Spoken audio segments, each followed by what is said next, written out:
Καλημέρα. These are challenging times for everyone, especially Greece.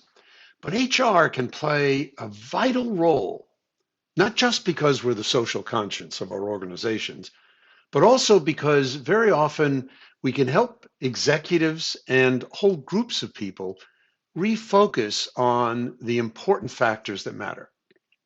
So, for example, we know from research quite convincingly that negative emotions are stronger than positive emotions, and that the arousal of negative emotions closes people's minds to new ideas. When you put people in a threatening experience, they don't think creatively. They don't even think with most of their brain because neurologically they're very busy defending themselves. We know that when you go into analytics and in very numerically oriented aspects of organizations with all these dashboards and metrics, you actually suppress the neural networks we need to be open to new ideas and people and what's right in terms of moral concerns. We know that sustained desired change happens, whether individually or at organizational levels, when it begins by helping people feel pulled toward what's called the positive emotional attractor. That we need the negative emotional attractor, but we need it to be in a balance. And a balance very often means we spend 3 to 6 to 10 times more time in the positive attractor than the negative. What does that mean for HR? What it means is that the HR people in an organization can help remind everyone that at the heart of it, it all happens because of relationships.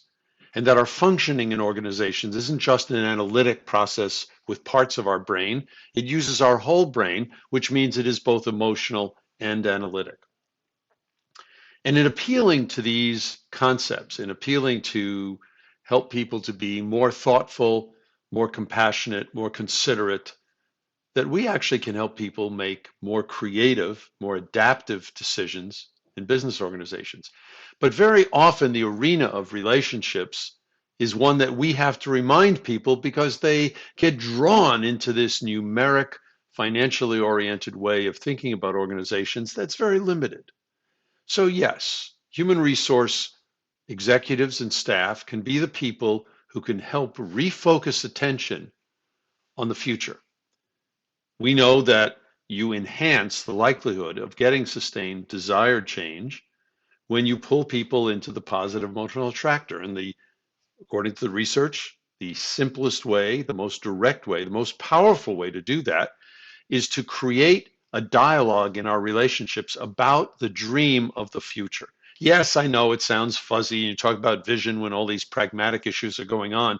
But the problem is if the pragmatic issues are based in fear and you arouse defensiveness, you close people's minds. Neurologically and hormonally, the evidence is unequivocally clear about this. So if we want people to be creative, if we want people to think how we can move beyond the current tribulations, the current forces that we feel are impinging on us in the marketplace, politically or otherwise, it is our role to help people refocus on relationships and to try to stimulate a dialogue that makes the anchor not what we have to avoid, but what we dream of as a possibility, which we often call shared vision.